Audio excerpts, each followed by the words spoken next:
If you are anything like us at Thrift Books, you love books. You know, real books, made of ink and printed on paper. With over 13 million used and new books starting as low as $3.99, Thrift Books has your next great adventure. Affordable textbook or cozy afternoon. Any format, edition, and condition, right at your fingertips. Visit thriftbooks.com/podcast and find your next favorite book today. For the love of books, Thrift Books.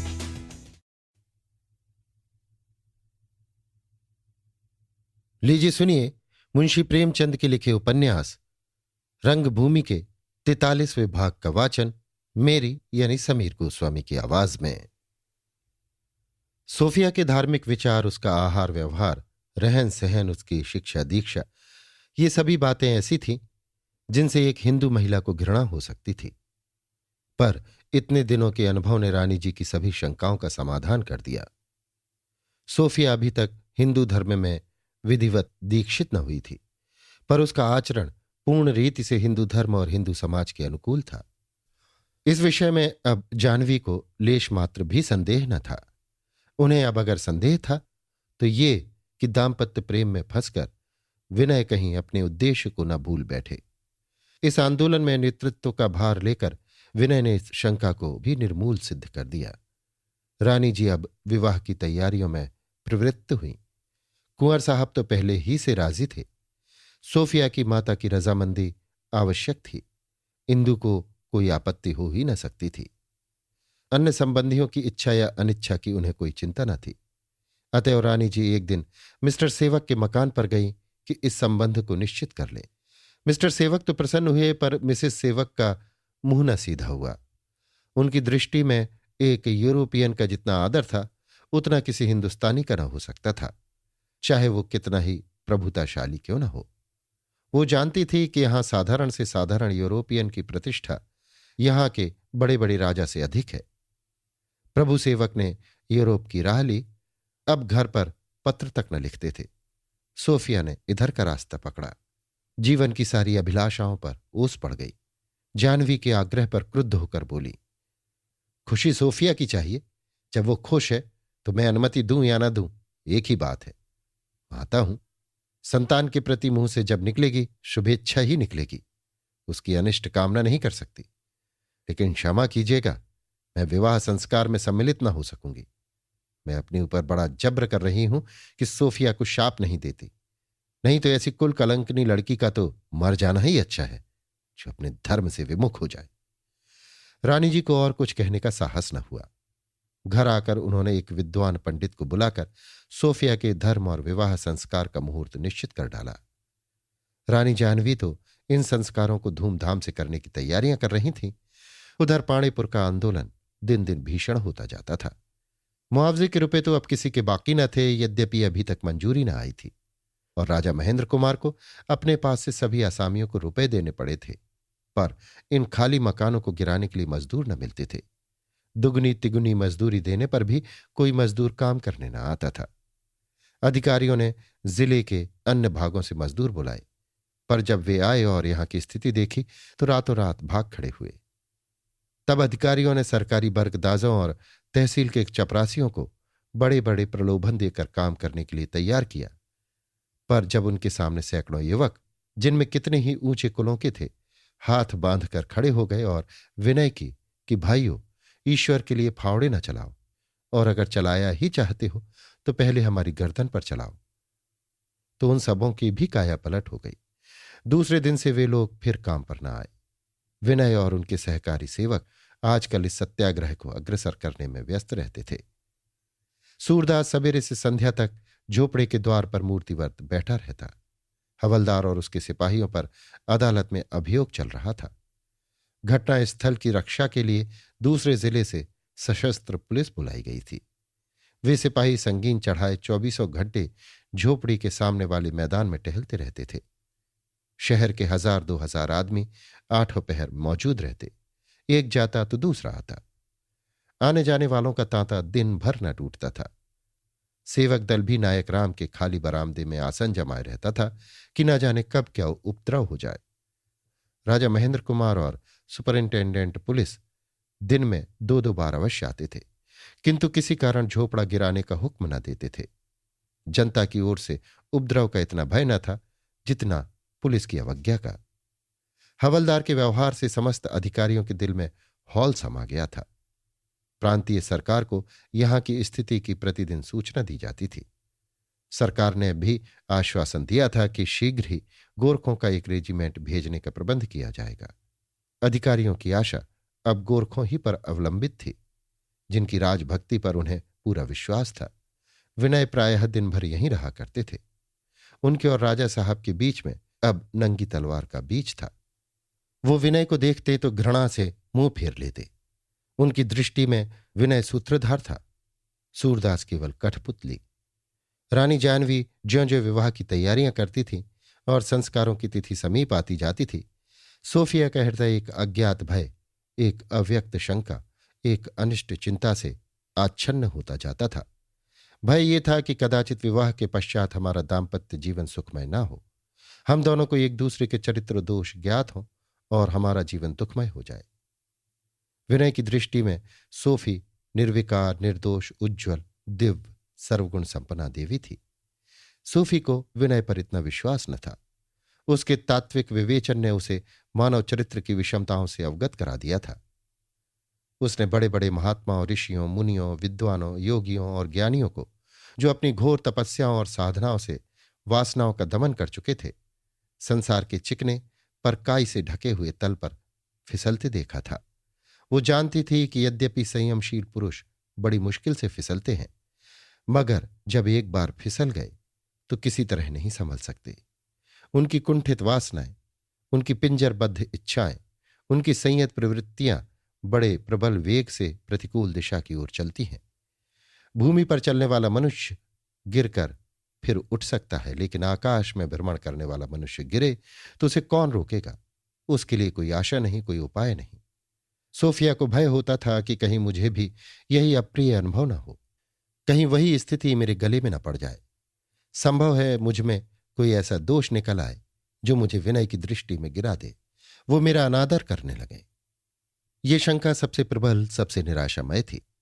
आह, तब मेरी क्या दशा होगी? संसार में ऐसे कितने दंपति हैं कि अगर उन्हें दूसरी बार चुनाव का अधिकार मिल जाए तो अपने पहले चुनाव पर संतुष्ट रहें। सोफी निरंतर इन्हीं आशंकाओं में डूबी रहती थी। विनय बार बार उसके पास आते, उससे बातें करना चाहते, पाणिपुर की स्थिति के विषय में उससे सलाह लेना चाहते, पर उसकी उदासीनता देखकर उन्हें कुछ कहने की इच्छा न होती। चिंता रोग का मूल है। सोफी इतनी चिंताग्रस्त रहती कि दिन दिन भर कमरे से न निकलती, भोजन भी बहुत सूक्ष्म करती, कभी कभी निराहार ही रह जाती। हृदय में एक दीपक सा जलता रहता था, पर किससे अपने मन की कहे? विनय से इस विषय में एक शब्द भी न कह सकती थी। जानती थी कि इसका परिणाम भयंकर होगा। नैराश्य की दशा में विनय ना जाने क्या कर बैठे। अंत को उसकी कोमल प्रकृति इस मर्मदाह को सहन न कर सकी। पहले सिर में दर्द रहने लगा, धीरे धीरे ज्वर का प्रकोप हो गया, लेकिन रोगशैया पर गिरते ही सोफी को विनय से एक क्षण अलग रहना भी दुस्सह प्रतीत होने लगा। निर्बल मनुष्य को अपनी लकड़ी से भी अगाध प्रेम हो जाता है। रुग्णावस्था में हमारा मन स्नेहापेक्षी हो जाता है। सोफिया, जो कई दिन पहले कमरे में विनय के आते ही बिलसा खोजने लगती थी कि कहीं ये प्रेमालाप न करने लगें, उनके त्रसित नेत्रों से, उनकी मधुर मुस्कान से, उनके मृदु हास्य से थरथर कांपती रहती थी, जैसे कोई रोगी उत्तम पदार्थों को सामने देखकर डरता हो कि मैं कुपथ्य न कर बैठूं। अब द्वार की ओर अनिमेष नेत्रों से विनय की बाट जोहा करती थी। वो चाहती कि ये अब कहीं न जाए, मेरे पास ही बैठे रहें। विनय भी बहुधा उसके पास ही रहते। पाणिपुर का भार अपने सहकारियों पर छोड़कर सोफिया की सेवा शुश्रूषा में तत्पर हो गए। उनके बैठने से सोफी का चित्त बहुत शांत हो जाता था। वो अपने दुर्बल हाथों को विनय की जांघ पर रख देती और बालोचित आकांक्षा से उनके मुख की ओर ताकती। विनय को कहीं जाते देखती तो व्यग्र हो जाती और आग्रहपूर्ण नेत्रों से बैठने की याचना करती।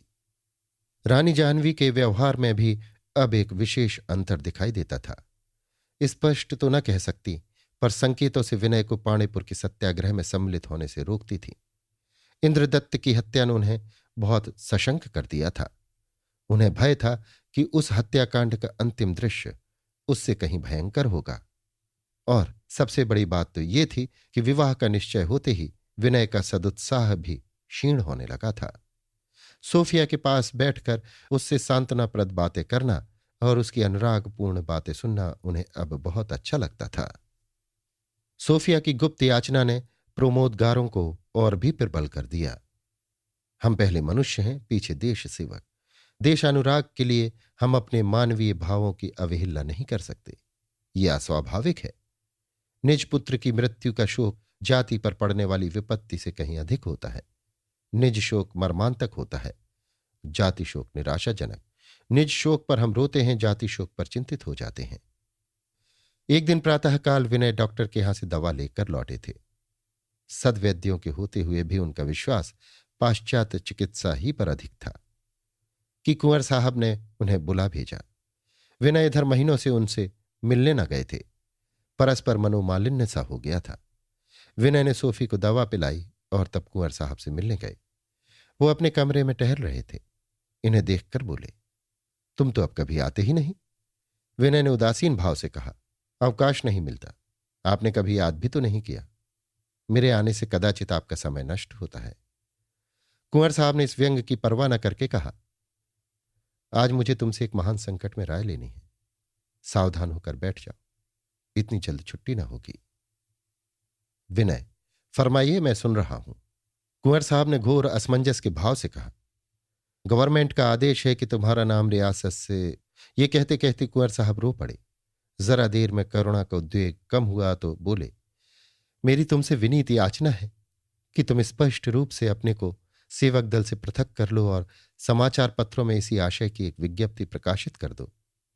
तुमसे ये याचना करते हुए मुझे कितनी लज्जा और कितना दुख हो रहा है, इसका अनुमान तुम्हारे सिवा और कोई नहीं कर सकता। पर परिस्थिति ने मुझे विवश कर दिया है। मैं तुमसे ये कदापि नहीं कहता कि किसी की खुशामद करो, किसी के सामने सिर झुकाओ। नहीं, मुझे स्वयं इससे घृणा थी और है, किंतु अपनी भू संपत्ति की रक्षा के लिए मेरे अनुरोध को स्वीकार करो। मैंने समझा था रियासत को सरकार के हाथ में दे देना काफी होगा, किंतु अधिकारी लोग इसे काफी नहीं समझते। ऐसी दशा में मेरे लिए दो ही उपाय हैं। या तो तुम स्वयं इन आंदोलनों से पृथक हो जाओ, या कम से कम उनमें प्रमुख भाग न लो, या मैं एक प्रतिज्ञा पत्र द्वारा तुम्हें रियासत से वंचित कर दूं। भावी संतान के लिए इस संपत्ति का सुरक्षित रहना परमावश्यक है। तुम्हारे लिए पहला उपाय जितना कठिन है, उतना ही कठिन मेरे लिए दूसरा उपाय है। तुम इस विषय में क्या निश्चय करते हो? विनय ने गर्वान्वित भाव से कहा, मैं संपत्ति को अपने पांव की बेड़ी नहीं बनाना चाहता। अगर संपत्ति हमारी है तो उसके लिए किसी शर्त की जरूरत नहीं। अगर दूसरे की है और आपका अधिकार उसकी कृपा के अधीन है तो उसे संपत्ति नहीं समझता। सच्ची प्रतिष्ठा और सम्मान के लिए संपत्ति की जरूरत नहीं, उसके लिए त्याग और सेवा काफी है। भरत सिंह, बेटा, मैं इस समय तुम्हारे सामने संपत्ति की विवेचना नहीं कर रहा हूं, उसे केवल क्रियात्मक दृष्टि से देखना चाहता हूं।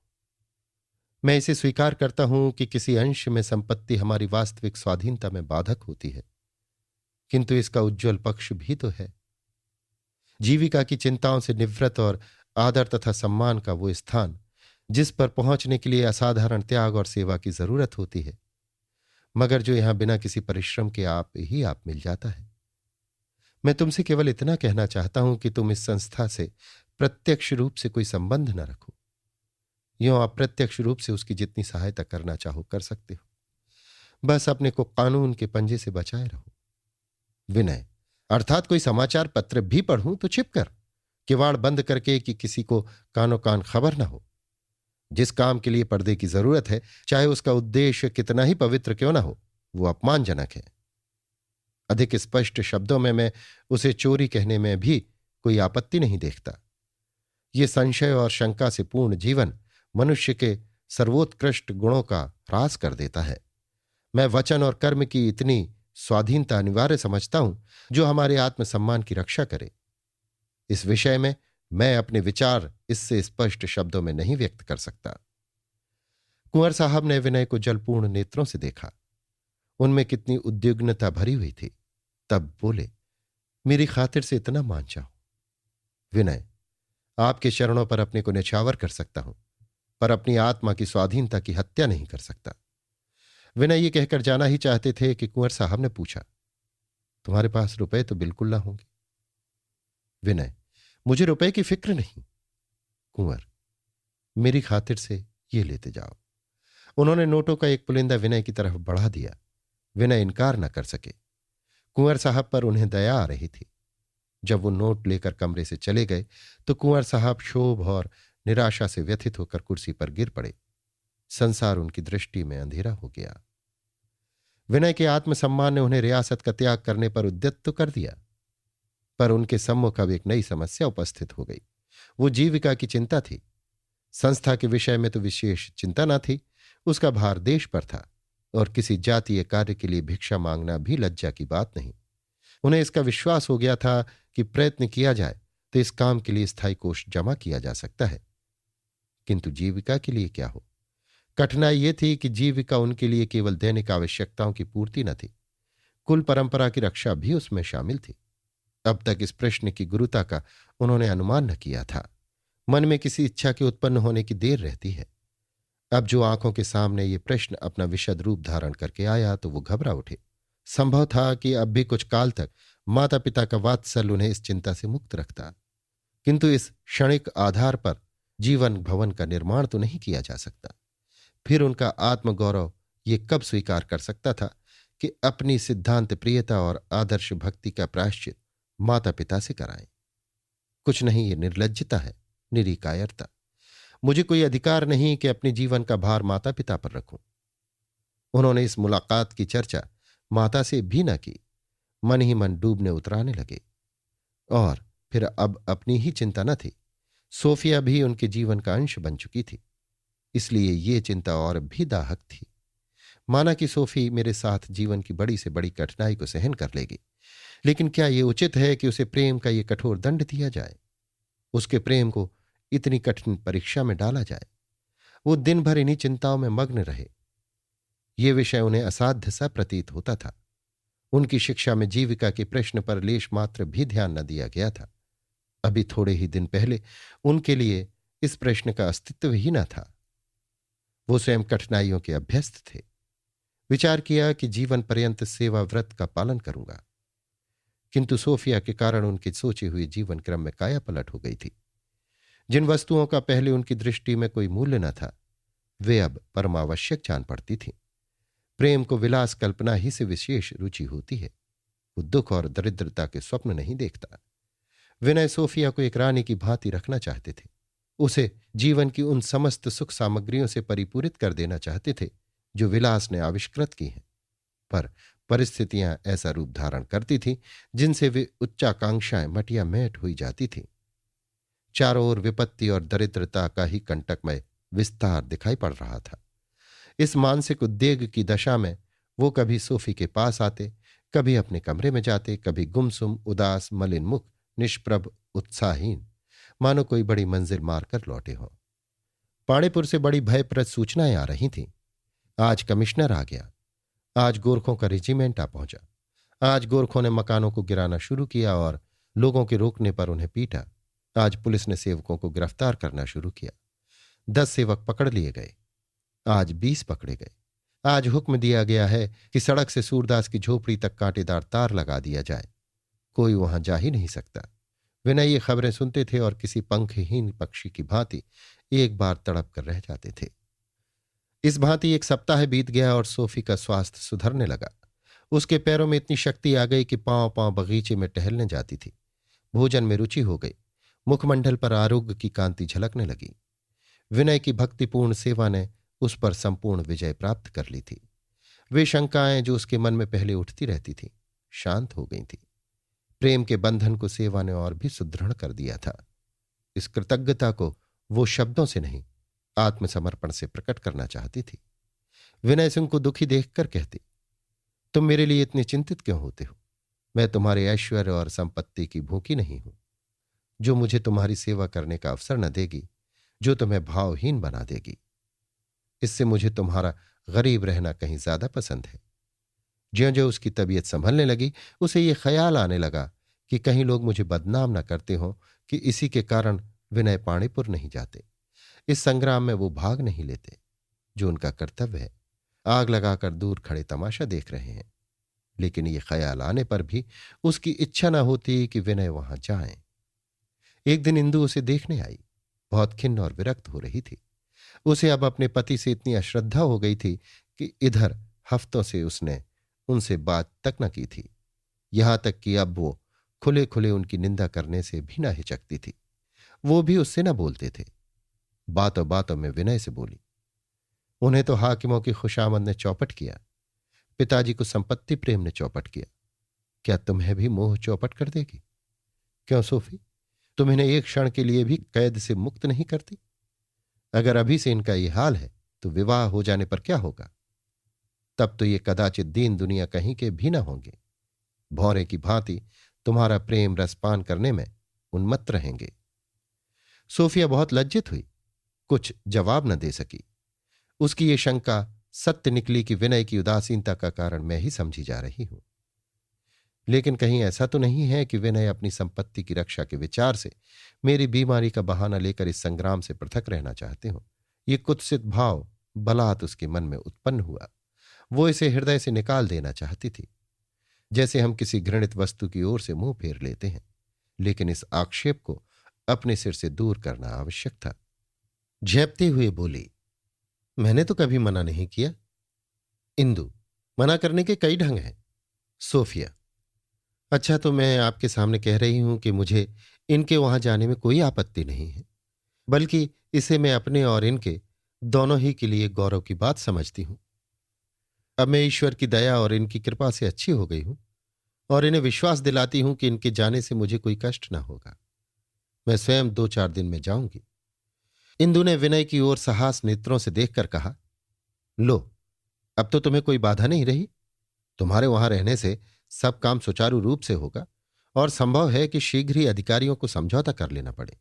मैं नहीं चाहती कि उसका श्रेय किसी दूसरे आदमी के हाथ लगे। लेकिन जब इस अंकुश का भी विनय पर कोई असर न हुआ तो सोफिया को विश्वास हो गया कि इस उदासीनता का कारण संपत्ति लालसा चाहे न हो, लेकिन प्रेम नहीं है। जब इन्हें मालूम है कि इनके पृथक रहने से मेरी निंदा हो रही है तो जानबूझकर क्यों मेरा उपहास करा रहे हैं? ये तो ऊंघते को ठेलने का बहाना हो गया। रोने को थे ही आंखों में किरकिरी पड़ गई। मैं उनके पैर थोड़े ही पकड़े हुए हूं। वो तो अब पाणीपुर का नाम तक नहीं लेते, मानो वहां कुछ हो ही नहीं रहा है। उसने स्पष्ट तो नहीं लेकिन सांकेतिक रीत से विनय से वहां जाने की प्रेरणा भी की, लेकिन वो फिर टाल गए। वास्तव में बात यह थी कि इतने दिनों तक उदासीन रहने के पश्चात विनय अब वहां जाते हुए झेंपते थे। डरते थे कि कहीं मुझ पर लोग तालियां न बजाएं कि डर के मारे छिपे बैठे रहे। उन्हें अब स्वयं पश्चाताप होता था कि मैं क्यों इतने दिनों तक मुंह छिपाए रहा, क्यों अपनी व्यक्तिगत चिंताओं को अपने कर्तव्य मार्ग का कांटा बनने दिया। सोफी की अनुमति लेकर मैं जा सकता था, वो कभी मुझे मना न करती। सोफी में एक बड़ा ऐब यह है कि मैं उसके हित के लिए भी जो काम करता हूं उसे भी वो निर्दय आलोचक की दृष्टि से ही देखती है। खुद चाहे प्रेम के वश कर्तव्य की तृण बराबर भी परवाह न करे, पर मैं आदर्श से जौ भर नहीं टल सकता। अब उन्हें ज्ञात हुआ कि ये मेरी दुर्बलता, मेरी भीरुता और मेरी अकर्मण्यता थी जिसने सोफिया की बीमारी को मेरे मुंह छिपाने का बहाना बना दिया। वरना मेरा स्थान तो सिपाहियों की प्रथम श्रेणी में था। वो चाहते थे कि कोई ऐसी बात पैदा हो जाए कि मैं इस झेप को मिटा सकूं, इस कालिख को धो सकूं। कहीं दूसरे प्रांत से किसी भीषण दुर्घटना का समाचार आ जाए और मैं वहां अपनी लाज रखूं। सोफिया को अब उनका 8वां पहर अपने समीप रहना अच्छा न लगता। हम बीमारी में जिस लकड़ी के सहारे डोलते हैं, निरोग हो जाने पर उसे छूते तक नहीं। मां भी तो चाहती है कि बच्चा कुछ देर जाकर खेल आए। सोफी का हृदय अब भी विनय को आंखों से परे न जाने देना चाहता था। उन्हें देखते ही उसका चेहरा फूल के समान खिल उठता था, नेत्रों में प्रेम मत छा जाता था, पर विवेक बुद्धि उसे तुरंत अपने कर्तव्य की याद दिला देती थी। वो सोचती थी कि जब विनय मेरे पास आए तो मैं निष्ठुर बन जाऊं, बोलूं ही नहीं, आप चले जाएंगे। लेकिन ये उसकी पवित्र कामना थी। वो इतनी निर्दय, इतनी स्नेह शून्य न हो सकती थी। भय होता था कहीं बुरा न मान जाए, कहीं ये न समझने लगे कि इसका चित्त चंचल है या ये स्वार्थपरायण है। बीमारी में तो स्नेह की मूर्ति बनी हुई थी, अब मुझसे बोलते भी जुबान दुखती है। सोफी, तेरा मन प्रेम में बसा हुआ है, बुद्धि, यश और कीर्ति में, और इन दोनों में निरंतर संघर्ष हो रहा है। संग्राम को छिड़े हुए 2 महीने हो गए थे। समस्या प्रतिदिन भीषण होती जाती थी।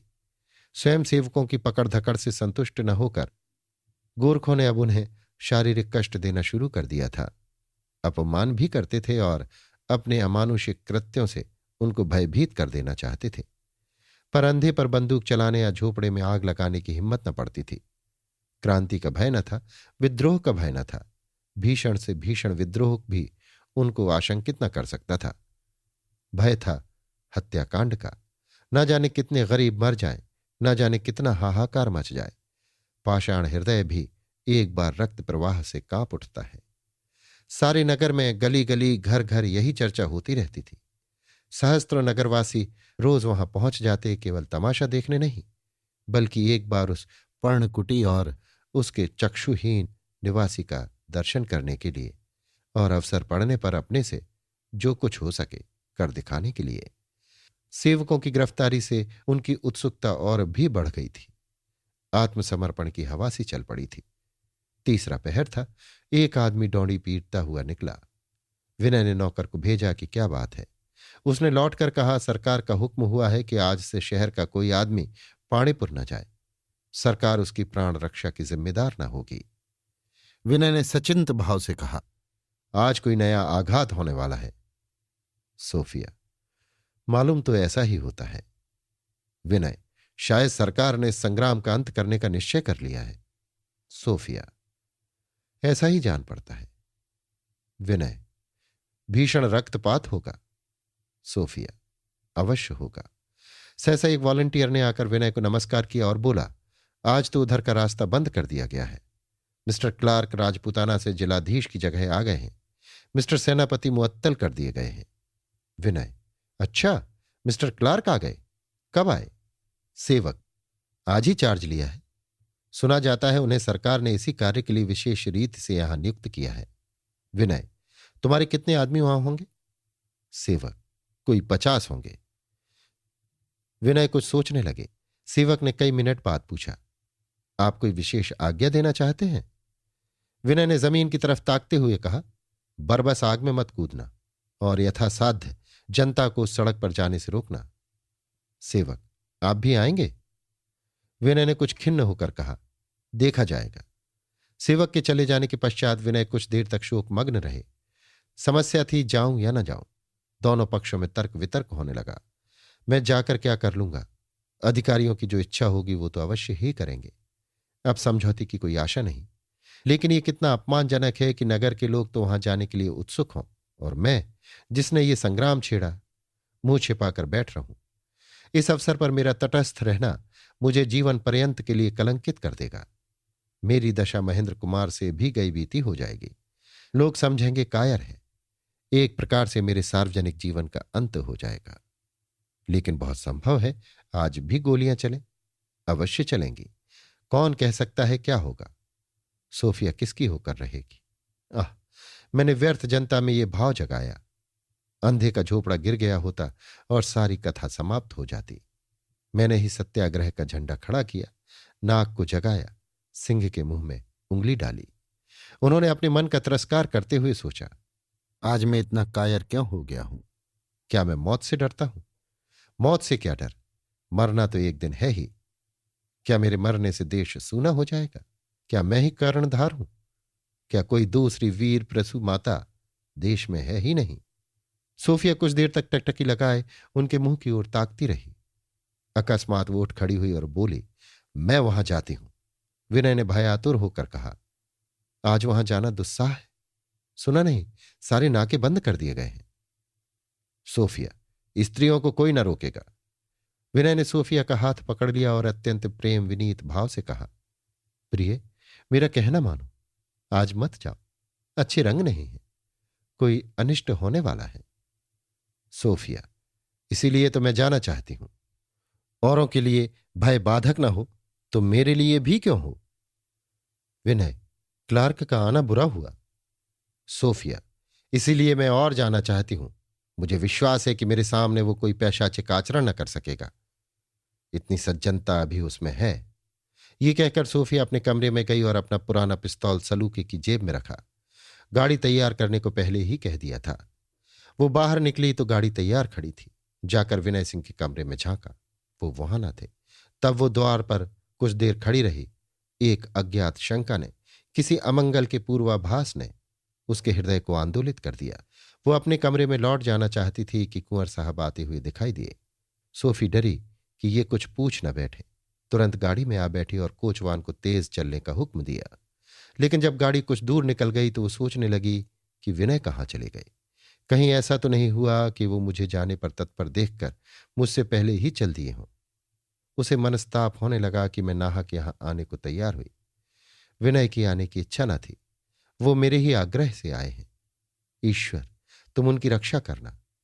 क्लार्क उनसे जला हुआ है ही, कहीं उपद्रव न हो जाए। मैंने विनय को अकर्मण्य समझा। मेरी कितनी धृष्टता है। यह दूसरा अवसर है कि मैंने उन पर मिथ्या दोषारोपण किया। मैं शायद अब तक उन्हें नहीं समझी। वो वीर आत्मा है। ये मेरी शुद्रता है कि उनके विषय में अक्सर मुझे भ्रम हो जाता है। अगर मैं उनके मार्ग का कंटक न बनी होती तो उनका जीवन कितना निष्कलंक, कितना उज्जवल होता। मैं ही उनको कलंक लगाने वाली हूं। ईश्वर करे वो इधर ना आए हों। उनका ना आना ही अच्छा। ये कैसे मालूम हो कि यहां आए या नहीं, चलकर देख लो। उसने कोचवान को और तेज चलने का हुक्म दिया। उधर विनय सिंह दफ्तर में जाकर सेवक संस्था के आय व्यय का हिसाब लिख रहे थे। उनका चित्त बहुत उदास था। मुख पर नैराश्य छाया हुआ था। रह रहकर अपने चारों ओर वेदनातुर दृष्टि से देखते और फिर हिसाब लिखने लगते थे। न जाने वहां से लौटकर आना हो या ना हो, इसलिए हिसाब किताब ठीक कर देना आवश्यक समझते थे। हिसाब पूरा करके उन्होंने प्रार्थना के भाव से ऊपर की ओर देखा, फिर बाहर निकले, बाइसिकल उठाई और तेजी से चले। इतने सतृष्ण नेत्रों से पीछे फिरकर भवन, उद्यान और विशाल वृक्षों को देखते जाते थे मानो उन्हें फिर न देखेंगे, मानो ये उनका अंतिम दर्शन है। कुछ दूर आकर उन्होंने देखा सोफिया चली जा रही है। अगर वो उससे मिल जाते तो कदाचित सोफिया भी उनके साथ लौट पड़ती, पर उन्हें तो ये धुन सवार थी कि सोफिया के पहले वहां जा पहुंचूं। मोड़ आते ही उन्होंने अपनी पैरगाड़ी को फेर दिया और दूसरा रास्ता पकड़ा। फल ये हुआ कि जब वो संग्राम स्थल में पहुंचे तो सोफिया अभी तक न आई थी। विनय ने देखा गिरे हुए मकानों की जगह सैकड़ों छोलदारियां खड़ी हैं और उनके चारों ओर गोरखे खड़े चक्कर लगा रहे हैं। किसी की गति नहीं है कि अंदर प्रवेश कर सके। हजारों आदमी आसपास खड़े हैं, मानो किसी विशाल अभिनय को देखने के लिए दर्शकगण वृत्ताकार खड़े हों। मध्य में सूरदास का झोपड़ा रंगमंच के समान स्थिर था। सूरदास झोपड़े के सामने लाठी लिए खड़ा था, मानो सूत्रधार नाटक का आरंभ करने को खड़ा है। सबके सब सामने का दृश्य देखने में इतने तन्मय हो रहे थे कि विनय की ओर किसी का ध्यान आकृष्ट न हुआ। सेवक दल के युवक झोपड़े के सामने रातों रात ही पहुंच गए थे। विनय ने निश्चय किया कि मैं भी वहीं जाकर खड़ा हो जाऊं। एकाएक किसी ने पीछे से उनका हाथ पकड़कर खींचा। इन्होंने चौंक कर देखा तो सोफिया थी। उसके चेहरे का रंग उड़ा हुआ था। घबराई हुई आवाज से बोली, तुम क्यों आए? विनय, तुम्हें अकेले क्यों कर छोड़ देता? सोफिया, मुझे बड़ा भय लग रहा है। ये तोपें लगा दी गई हैं। विनय ने तोपें न देखी थी। वास्तव में 3 तोपें झोपड़े की ओर मुंह किए हुए खड़ी थी, मानो रंगभूमि में दैत्यों ने प्रवेश किया हो। विनय, शायद आज इस सत्याग्रह का अंत कर देने का निश्चय हुआ है। सोफिया, मैं यहां नाहक आई, मुझे घर पहुंचा दो। आज सोफिया को पहली बार प्रेम के दुर्बल पक्ष का अनुभव हुआ। विनय की रक्षा की चिंता में वो कभी इतनी भय विकल न हुई थी।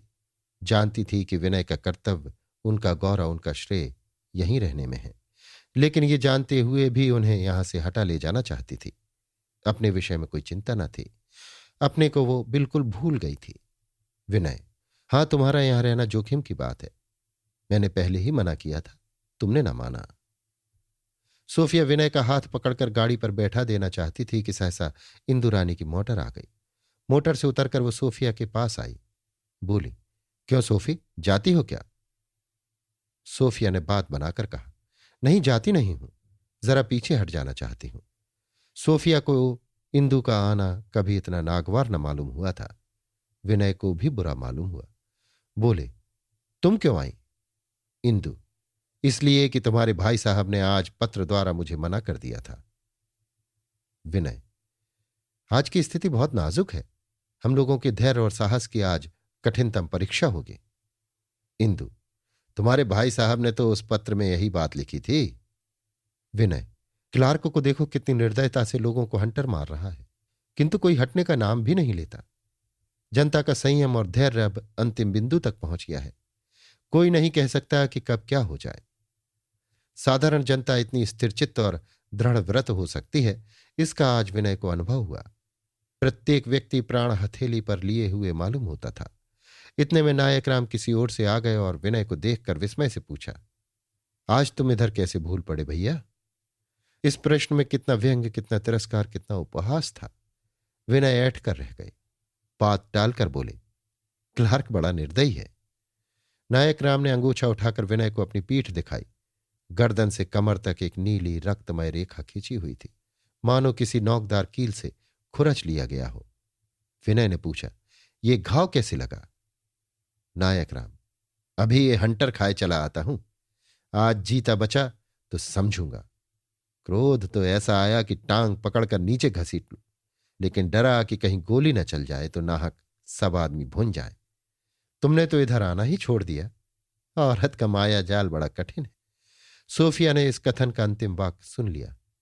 बोली, ईश्वर को धन्यवाद दो कि तुम इस जाल में नहीं फंसे।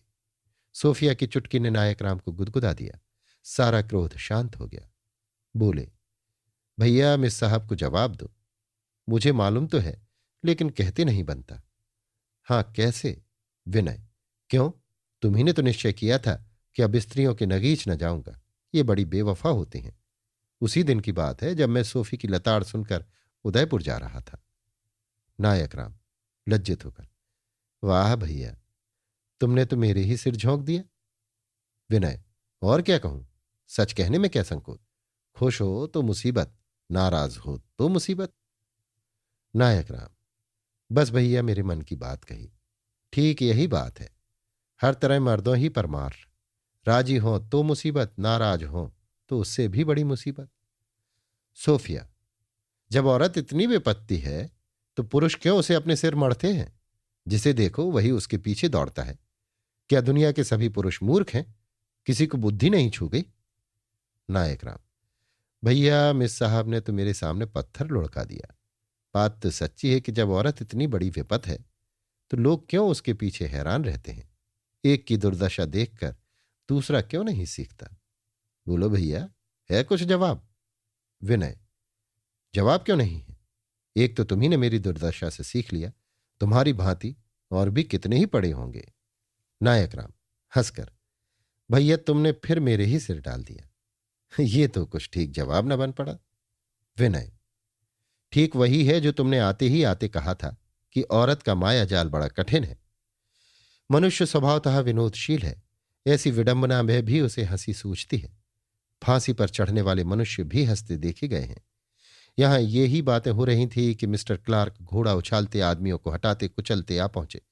सोफी पर निगाह पड़ी, तीर सा लगा।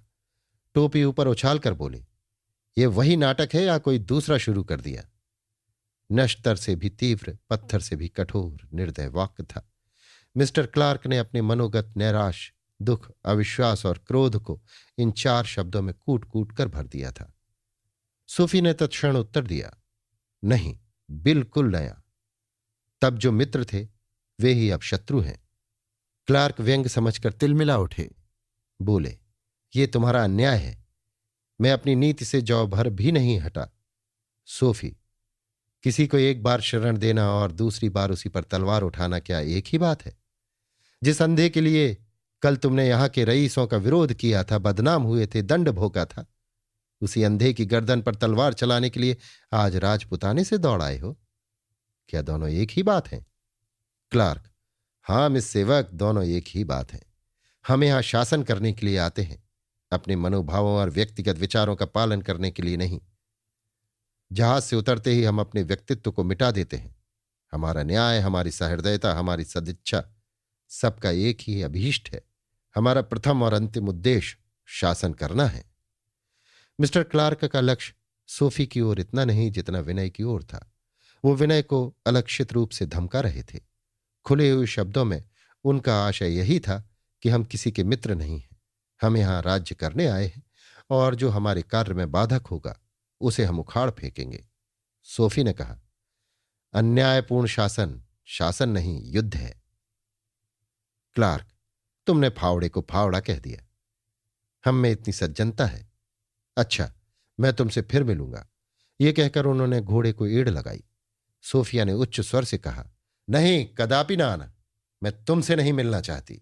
आकाश मेघ मंडित हो रहा था। संध्या से पहले संध्या हो गई थी। मिस्टर क्लार्क अभी गए ही थे कि मिस्टर जॉन सेवक की मोटर आ पहुंची। वो ज्यों ही मोटर से उतरे कि सैकड़ों आदमी उनकी तरफ लपके। जनता शासकों से दबती है, उनकी शक्ति का ज्ञान उस पर अंकुश जमाता रहता है। जहां उस शक्ति का भय नहीं होता वहां वो आपे से बाहर हो जाती है। मिस्टर सेवक शासकों के कृपापात्र होने पर भी शासक नहीं थे। जान लेकर गोरखों के कैंप की तरफ भागे, सिर पर पांव रखकर दौड़े, लेकिन ठोकर खाई, गिर पड़े। मिस्टर क्लार्क ने घोड़े पर से उन्हें दौड़ते देखा था। उन्हें गिरते देखा तो समझे जनता ने उन पर आघात कर दिया। तुरंत गोरखों का एक दल उनकी रक्षा के निमित्त भेजा। जनता ने भी उग्र रूप धारण किया, चूहे बिल्ली से लड़ने को तैयार हुए। सूरदास अभी तक चुपचाप खड़ा था। ये हलचल सुनी तो भयभीत होकर भैरों से बोला, जो एक क्षण के लिए उसे न छोड़ता था, भैया तुम मुझे जरा अपने कंधों पर बिठा लो, एक बार और लोगों को समझा देखूं क्यों लोग यहां से हट नहीं जाते। सैकड़ों बार कह चुका, कोई सुनता ही नहीं। कहीं गोली चल गई तो आज उस दिन से भी अधिक खून खच्चर हो जाएगा। भैरों ने सूरदास को कंधे पर बैठा लिया। इस जनसमूह में उसका सिर बालिश्त भर ऊंचा हो गया। लोग इधर उधर से उसकी बातें सुनने दौड़े। वीर पूजा जनता का स्वाभाविक गुण है। ऐसा ज्ञात होता था कि कोई चक्षुहीन यूनानी देवता अपने उपासकों के बीच खड़ा है। सूरदास ने अपनी तेजहीन आंखों से जनसमूह को देखकर कहा, भाइयों, आप लोग अपने अपने घर जाएं। आपसे हाथ जोड़कर कहता हूं, घर चले जाएं। यहां जमा होकर हाकिमों को चिढ़ाने से क्या फायदा। मेरी मौत आवेगी तो आप लोग खड़े रहेंगे और मैं मर जाऊंगा। मौत ना आवेगी तो मैं तोपों के मुंह से बचकर निकल आऊंगा। आप लोग वास्तव में मेरी सहायता करने नहीं आए, मुझसे दुश्मनी करने आए हैं। हाकिमों के मन में, फौज के मन में, पुलिस के मन में जो दया और धर्म का ख्याल आता, उसे आप लोगों ने जमा होकर क्रोध बना दिया है। मैं हाकिमों को दिखा देता कि एक दीन अंधा आदमी एक फौज को कैसे पीछे हटा देता है, तोप का मुंह कैसे बंद कर देता है, तलवार की धार कैसे मोड़ देता है। मैं धर्म के बल से लड़ना चाहता था। इसके आगे वो और कुछ न कह सका। मिस्टर क्लार्क ने उसे खड़े होकर कुछ बोलते सुना तो समझे अंधा जनता को उपद्रव मचाने के लिए प्रेरित कर रहा है। उनकी धारणा थी कि जब तक ये आत्मा जीवित रहेगी अंगों की गति बंद न होगी, इसलिए आत्मा ही का नाश कर देना आवश्यक है। उद्गम को बंद कर दो, जल प्रवाह बंद हो जाएगा। वो इसी ताक में लगे हुए थे कि इस विचार को कैसे कार्य रूप में परिणत करें। किंतु सूरदास के चारों तरफ नित्य आदमियों का जमघट रहता था। क्लार्क को इच्छित अवसर न मिलता था। अब जो उसके सिर को ऊपर उठा हुआ देखा तो उन्हें वो अवसर मिल गया। वो स्वर्णावसर था जिसके प्राप्त होने पर ही इस संग्राम का अंत हो सकता था। इसके पश्चात जो कुछ होगा उसे वे जानते थे। जनता उत्तेजित होकर पत्थरों की वर्षा करेगी, घरों में आग लगाएगी, सरकारी दफ्तरों को लूटेगी। इन उपद्रवों को शांत करने के लिए उनके पास पर्याप्त शक्ति थी। मूल मंत्र अंधे को समर स्थल से हटा देना था। यही जीवन का केंद्र है, यही गति संचालक सूत्र है।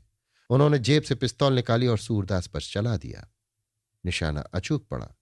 बाण ने लक्ष्य को बेध दिया। गोली सूरदास के कंधे में लगी, सिर लटक गया, रक्त प्रवाह होने लगा।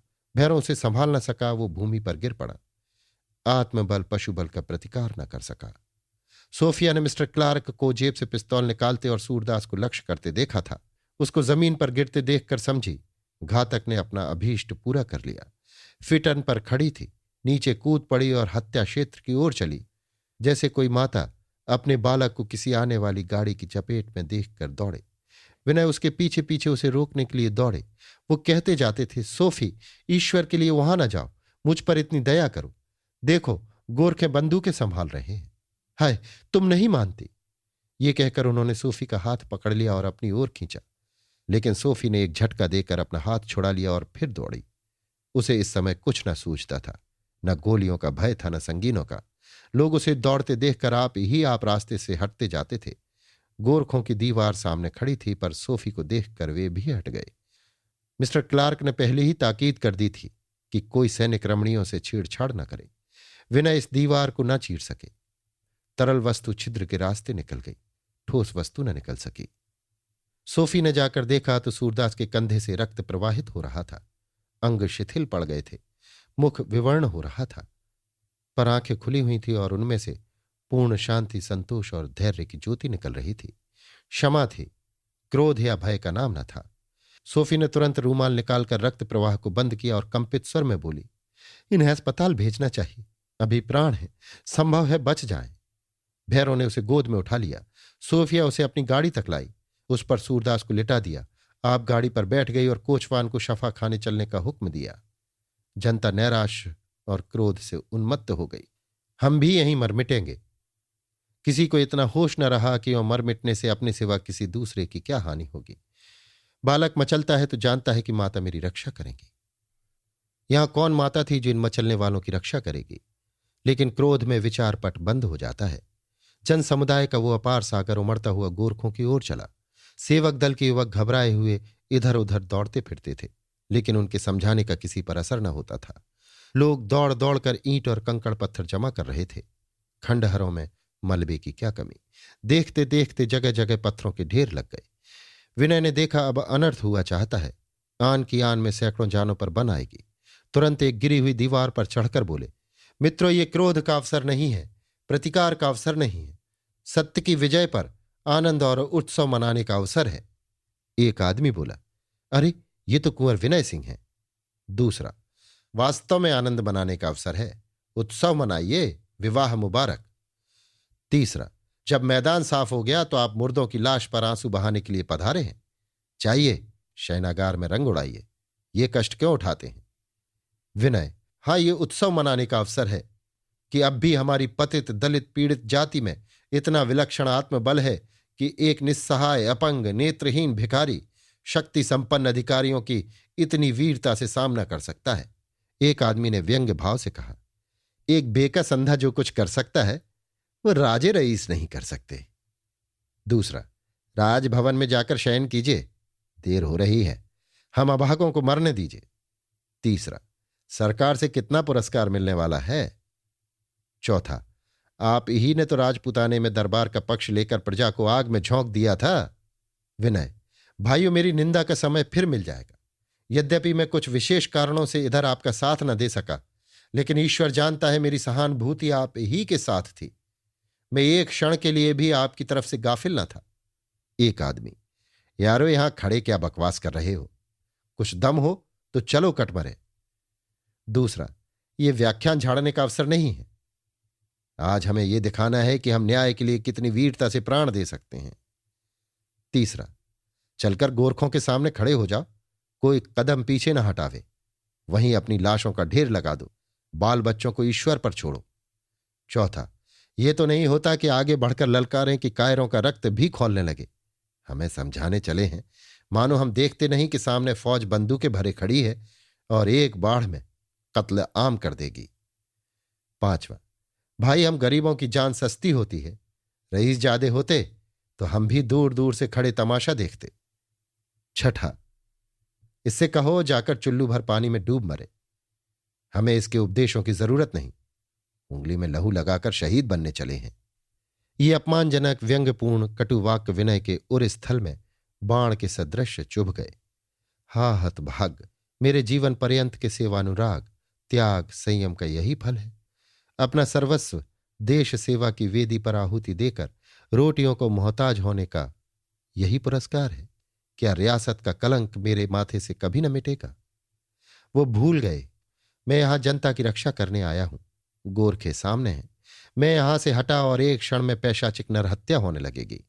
मेरा मुख्य कर्तव्य अंत समय तक इन्हें रोकते रहना है।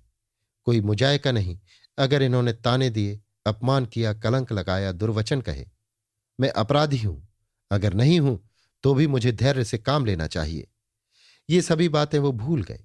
नीति चतुर प्राणी अवसर के अनुकूल काम करता है। जहां दबना चाहिए वहां दब जाता है, जहां गर्म होना चाहिए वहां गर्म होता है।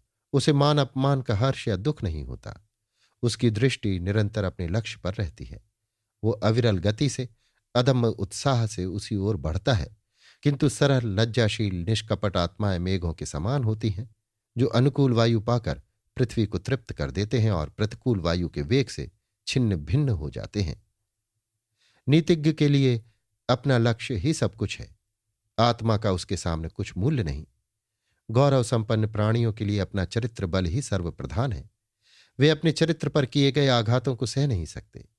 वे अपनी निर्दोषिता सिद्ध करने को अपने लक्ष्य की प्राप्ति से कहीं अधिक महत्वपूर्ण समझते हैं। विनय की सौम्याकृति तेजस्वी हो गई, लोचन लाल हो गए। वो उन्मत्तों की भांति जनता का रास्ता रोककर खड़े हो गए और बोले, क्या आप देखना चाहते हैं कि रईसों के बेटे क्यों कर प्राण देते हैं? देखिए। ये कहकर उन्होंने जेब से भरी हुई पिस्तौल निकाल ली, छाती में उसकी नली लगाई और जब तक लोग दौड़े भूमि पर गिर पड़े। लाश तड़पने लगी। हृदय की संचित अभिलाषाएं रक्त की धार बनकर निकल गईं। उसी समय जल वृष्टि होने लगी, मानो स्वर्गवासिनी आत्माएं पुष्प वर्षा कर रही हों। जीवन सूत्र कितना कोमल है! वो क्या पुष्प से कोमल नहीं जो वायु के झोंके सहता है और मुरझाता नहीं? क्या वो लताओं से कोमल नहीं जो कठोर वृक्षों के झोंके सहती और लिपटी रहती है? वो क्या पानी के बबूलों से कोमल नहीं जो जल की तरंगों पर तैरते हैं और टूटते नहीं? संसार में और कौन सी वस्तु इतनी कोमल, इतनी अस्थिर, इतनी सारहीन है जिसे एक व्यंग्य, एक कठोर शब्द, एक अन्य युक्ति भी दारुण असह्य घातक है? और इस भित्ति पर कितने विशाल, कितने भव्य, कितने बृहदाकार भवनों का निर्माण किया जाता है। जनता स्तंभित हो गई, जैसे आंखों में अंधेरा छा जाए। उसका क्रोधावेश करुणा के रूप में बदल गया। चारों तरफ से दौड़ दौड़ कर लोग आने लगे, विनय के दर्शनों से अपने नेत्रों को पवित्र करने के लिए, उनकी लाश पर 4 बूंद आंसू बहाने के लिए। जो द्रोही था, स्वार्थी था, काम लिप्सा रखने वाला था, वो एक क्षण में देवतुल्य त्याग मूर्ति, देश का प्यारा, जनता की आंखों का तारा बना हुआ था। जो लोग गोरखों के समीप पहुंच गए थे वे भी लौट आए। हजारों शोक विह्वल नेत्रों से अश्रुवृष्टि हो रही थी, जो मेघ की बूंदों से मिलकर पृथ्वी को तृप्त करती थी। प्रत्येक हृदय शोक से विदीर्ण हो रहा था। प्रत्येक हृदय अपना तिरस्कार कर रहा था, पश्चाताप कर रहा था। आह, ये हमारे ही व्यंग बाणों का, हमारे ही तीव्र वाक्शरों का पाप कृत है। हम ही इसके घातक हैं, हमारे ही सिर ये हत्या है। कितनी वीर आत्मा, कितना धैर्यशील, कितना गंभीर, कितना उन्नत हृदय, कितना लज्जाशील, कितना आत्माभिमानी, दीनों का कितना सच्चा सेवक और न्याय का कितना सच्चा उपासक था, जिसने इतनी बड़ी रियासत को तृणवत समझा और हम पामरों ने उसकी हत्या कर डाली, उसे ना पहचाना। एक ने रोकर कहा, खुदा करे मेरी जबान जल जाए, मैंने ही शादी पर मुबारकबादी का ताना मारा था। दूसरा बोला, दोस्तों, इस लाश पर फिदा हो जाओ, इस पर निसार हो जाओ, इसके कदमों पर गिरकर मर जाओ। ये कहकर उसने कमर से तलवार निकाली, गर्दन पर चलाई और वहीं तड़पने लगा। तीसरा सिर पीटता हुआ बोला, कितना तेजस्वी मुखमंडल है! हाँ, मैं क्या जानता था कि मेरे व्यंग वज्र बन जाएंगे। चौथा, हमारे हृदयों पर यह घाव सदैव हरा रहेगा, हम इस देव मूर्ति को कभी विस्मृत न कर सकेंगे।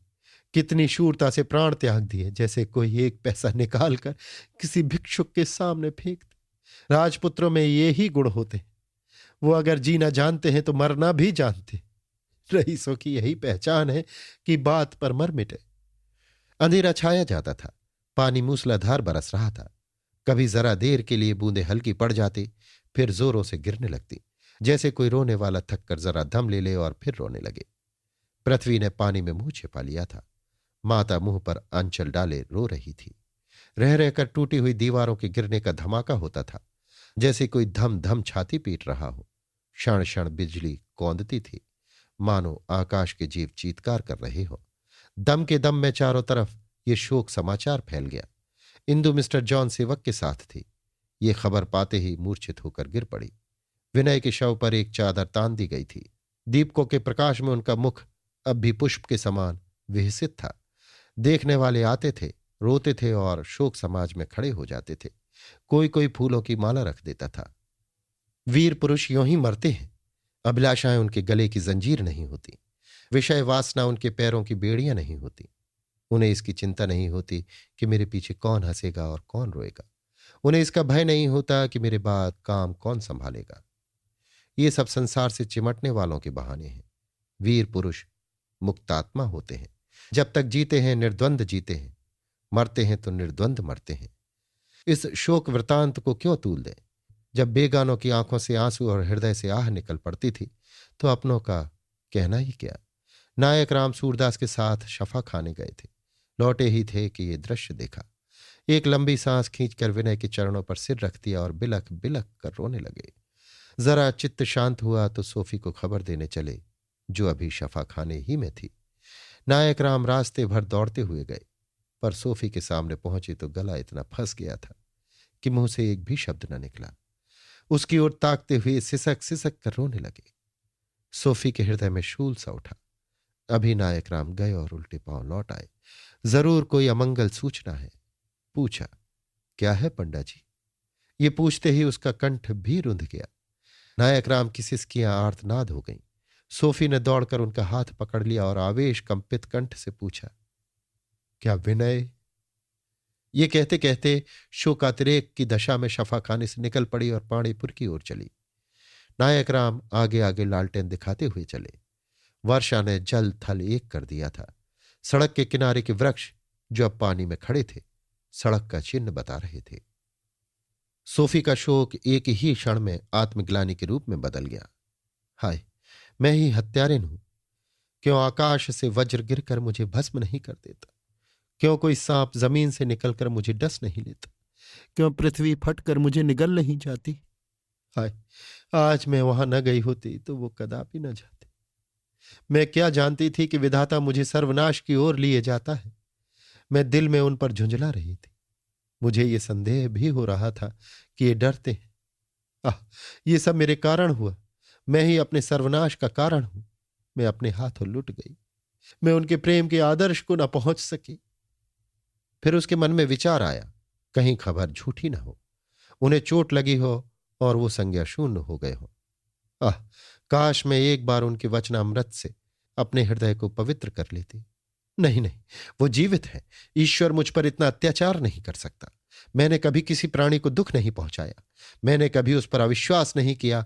फिर वो मुझे इतना वज्रदंड क्यों देगा? जब सोफिया संग्राम स्थल के समीप पहुंची तो उस पर भीषण भय छा गया। वो सड़क के किनारे एक मील के पत्थर पर बैठ गई। वहां कैसे जाऊं? कैसे उन्हें देखूंगी? कैसे उन्हें स्पर्श करूंगी? उनकी मरणावस्था का चित्र उसकी आंखों के सामने खिंच गया। उनकी मृतदेह रक्त और धूल में लिपटी हुई भूमि पर पड़ी हुई थी। इसे उसने जीते जागते देखा था। उसे इस जीर्णावस्था में वो कैसे देखेगी? उसे इस समय प्रबल आकांक्षा हुई कि वहां जाते ही मैं भी उनके चरणों पर गिरकर प्राण त्याग दूं। अब संसार में मेरे लिए कौन सा सुख है? हाय, ये कठिन वियोग कैसे सहूंगी? मैंने अपने जीवन को नष्ट कर दिया। ऐसे नर रत्न को धर्म की पैशाचिक क्रूरता पर बलिदान कर दिया। यद्यपि वो जानती थी कि विनय का देहावसान हो गया, फिर भी उसे भ्रांत आशा हो रही थी कि कौन जाने वो केवल मूर्छित हो गए हों। सहसा उसे पीछे से एक मोटर कार पानी को चीरती हुई आती दिखाई दी। उसके उज्ज्वल प्रकाश में फटा हुआ पानी ऐसा जान पड़ता था मानो दोनों ओर से जल जंतु उस पर टूट रहे हों। वो निकट आकर रुक गई। रानी जानवी थी। सोफी को देखकर बोली, बेटी, तुम यहां क्यों बैठी हो? आओ, मेरे साथ चलो। क्या गाड़ी नहीं मिली? सोफी चिल्लाकर रानी के गले से लिपट गई, किंतु रानी की आंखों में आंसू न थे, मुख पर शोक का चिन्ह न था। उनकी आंखों में गर्व का मद छाया हुआ था, मुख पर विजय की आभा झलक रही थी। सोफी को गले से लगाती हुई बोली, क्यों रोती हो बेटी? विनय के लिए? वीरों की मृत्यु पर आंसू नहीं बहाए जाते, उत्सव के राग गाए जाते हैं। मेरे पास हीरे और जवाहिर होते तो उसकी लाश पर लुटा देती। मुझे उसके मरने का दुख नहीं है। दुख होता अगर वो आज प्राण बचाकर भागता। ये तो मेरी चिरसिंचित अभिलाषा थी, बहुत ही पुरानी।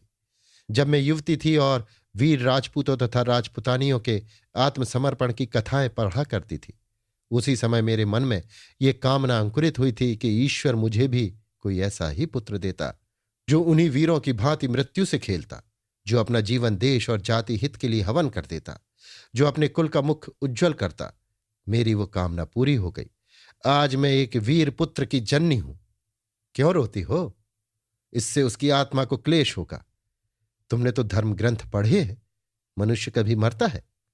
जीव तो अमर है, उसे तो परमात्मा भी नहीं मार सकता। मृत्यु तो केवल पुनर्जीवन की सूचना है, एक उच्चतर जीवन का मार्ग। विनय फिर संसार में आएगा, उसकी कीर्ति और भी फैलेगी। जिस मृत्यु पर घर वाले रोएं वो भी कोई मृत्यु है, वो तो एड़ियां रगड़ना है। वीर मृत्यु वही है जिस पर बेगाने रोएं और घर वाले आनंद मनाएं। दिव्य मृत्यु दिव्य जीवन से कहीं उत्तम है। दिव्य जीवन में कलुषित मृत्यु की शंका रहती है, दिव्य मृत्यु में ये संशय कहां। कोई जीव दिव्य नहीं है जब तक उसका अंत भी दिव्य ना हो। ये लो पहुंच गए। कितनी प्रलयंकार वृष्टि है, कैसा गहन अंधकार, फिर भी सहस्त्र प्राणी उसके शव पर अश्रु वर्षा कर रहे हैं। क्या ये रोने का अवसर है? मोटर रुकी। सोफिया और जानवी को देखकर लोग इधर उधर हट गए। इंदु दौड़कर माता से लिपट गई। हजारों आंखों से टप टप आंसू गिरने लगे।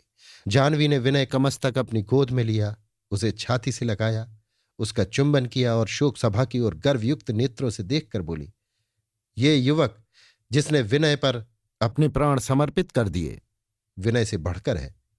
क्या कहा? मुसलमान है। कर्तव्य के क्षेत्र में हिंदू और मुसलमान का भेद नहीं, दोनों एक ही नाव में बैठे हुए हैं। डूबेंगे तो दोनों डूबेंगे, बचेंगे तो दोनों बचेंगे। मैं इस वीर आत्मा का यहीं मजार बनाऊंगी। शहीद के मजार को कौन खोद कर फेंक देगा? कौन इतना नीच और अधम होगा? ये सच्चा शहीद था। तुम लोग क्यों रोते हो? विनय के लिए? तुम लोगों में कितने ही युवक हैं, कितने ही बाल बच्चों वाले हैं। युवकों से मैं कहूंगी, जाओ और विनय की भांति प्राण देना सीखो। दुनिया केवल पेट पालने की जगह नहीं है। देश की आंखें तुम्हारी ओर लगी हुई हैं, तुम ही इसका बेड़ा पार लगाओगे। मत फंसो गृहस्थी के जंजाल में जब तक देश का कुछ हित न कर लो। देखो विनय कैसा हंस रहा है। जब बालक था उस समय की याद आती है, इसी भांति हंसता था। कभी उसे रोते नहीं देखा। कितनी विलक्षण हंसी है। क्या इसने धन के लिए प्राण दिए? धन इसके घर में भरा हुआ था, उसकी ओर कभी आंख उठाकर नहीं देखा। बरसों हो गए, पलंग पर नहीं सोया, जूते नहीं पहने, भरपेट भोजन नहीं किया। जरा देखो उसके पैरों में कैसे गट्ठे पड़ गए हैं। विरागी था, साधु था। तुम लोग भी ऐसे ही साधु बन जाओ। बाल बच्चों वालों से मेरा निवेदन है, अपने प्यारे बच्चों को चक्की का बैल न बनाओ, गृहस्थी का गुलाम न बनाओ। ऐसी शिक्षा दो कि जिए, किंतु जीवन के दास बनकर नहीं, स्वामी बनकर। यही शिक्षा है जो इस वीर आत्मा ने तुम्हें दी है। जानते हो उसका विवाह होने वाला था। यही प्यारी बालिका उसकी वधू बनने वाली थी। किसी ने ऐसा कमनीय सौंदर्य, ऐसा अलौकिक रूप लावण्य देखा है? रानियां इसके आगे पानी भरें। विद्या में इसके सामने कोई पंडित मुंह नहीं खोल सकता। जिह्वा पर सरस्वती है, घर का उजाला है। विनय को इससे कितना प्रेम था ये इसी से पूछो। लेकिन क्या हुआ? जब अवसर आया उसने प्रेम के बंधन को कच्चे धागे की भांति तोड़ दिया। उसे अपने मुख का कलंक नहीं बनाया, उस पर अपने आदर्श का बलिदान नहीं किया। प्यारो, पेट पर अपने यौवन को, अपनी आत्मा को, अपनी महत्वाकांक्षाओं को मत कुर्बान करो। इंदु बेटी, क्यों रोती हो? किसको ऐसा भाई मिला है? इंदु के अंतः स्थल में बड़ी देर से एक ज्वाला सी दहक रही थी। वो इन सारी वेदनाओं का मूल कारण अपने पति को समझती थी। अब तक ज्वाला उरह स्थल में थी, अब बाहर निकल पड़ी। ये ध्यान न रहा कि मैं इतने आदमियों के सामने क्या कहती हूं। औचित्य की ओर से आंखें बंद करके बोली, माताजी, इस हत्या का कलंक मेरे सिर है। मैं अब उस प्राणी का मुंह न देखूंगी जिसने मेरे वीर भाई की जान लेकर छोड़ी, और वो केवल अपने स्वार्थ की सिद्धि के लिए। रानी जाह्नवी ने तीव्र स्वर में कहा, क्या महेंद्र को कहती है? अगर फिर मेरे सामने मुंह से ऐसी बात निकाली तो तेरा गला घोंट दूंगी। क्या तू उन्हें अपना गुलाम बनाकर रखेगी? तू स्त्री होकर चाहती है कि कोई तेरा हाथ न पकड़े? वो पुरुष होकर क्यों ना ऐसा चाहे? वो संसार को क्यों तेरे ही नेत्रों से देखे? क्या भगवान ने उन्हें आंखें नहीं दी? अपने हानि लाभ का हिसाबदार तुझे क्यों बनाए? क्या भगवान ने उन्हें बुद्धि नहीं दी? तेरी समझ में, मेरी समझ में, यहां जितने प्राणी खड़े हैं उनकी समझ में ये मार्ग भयंकर है, हिंसक जंतुओं से भरा हुआ है। इसका बुरा मानना क्या? अगर तुझे उनकी बातें पसंद नहीं आती तो कोशिश करके पसंद आए। वो तेरे पतिदेव हैं, तेरे लिए उनकी सेवा से उत्तम और कोई पथ नहीं है। 10 बज गए थे। लोग कुंवर भरत सिंह की प्रतीक्षा कर रहे थे। जब 10 बजने की आवाज कानों में आई तो रानी जाह्नवी ने कहा, उनकी राह अब मत देखो। वो ना आएंगे और ना आ सकते हैं। वो उन पिताओं में है जो पुत्र के लिए जीते हैं, पुत्र के लिए मरते हैं और पुत्र के पुत्रों के लिए मंसूबे बांधते हैं। उनकी आंखों में अंधेरा छा गया होगा, सारा संसार सूना जान पड़ता होगा, अचेत पड़े होंगे। संभव है उनके प्राणांत हो गए हों। उनका धर्म, उनका कर्म, उनका जीवन, उनका मरण, उनका दीन, उनकी दुनिया, सब कुछ इसी पुत्र रत्न पर अवलंबित था। अब वो निराधार हैं। उनके जीवन का कोई लक्ष्य, कोई अर्थ नहीं है। वो अब कदापि ना आएंगे, आ ही नहीं सकते। चलो विनय के साथ अपना अंतिम कर्तव्य पूरा कर लूं। इन्हीं हाथों से उसे हिंडोले में झुलाया था, इन्हीं हाथों से उसे चिता में बैठा दूं, इन्हीं हाथों से उसे भोजन कराती थी, इन्हीं हाथों से गंगाजल पिला दूं। अभी आप सुन रहे थे मुंशी प्रेमचंद के लिखे उपन्यास रंगभूमि के 43वें भाग का वाचन मेरी यानी समीर गोस्वामी की आवाज में।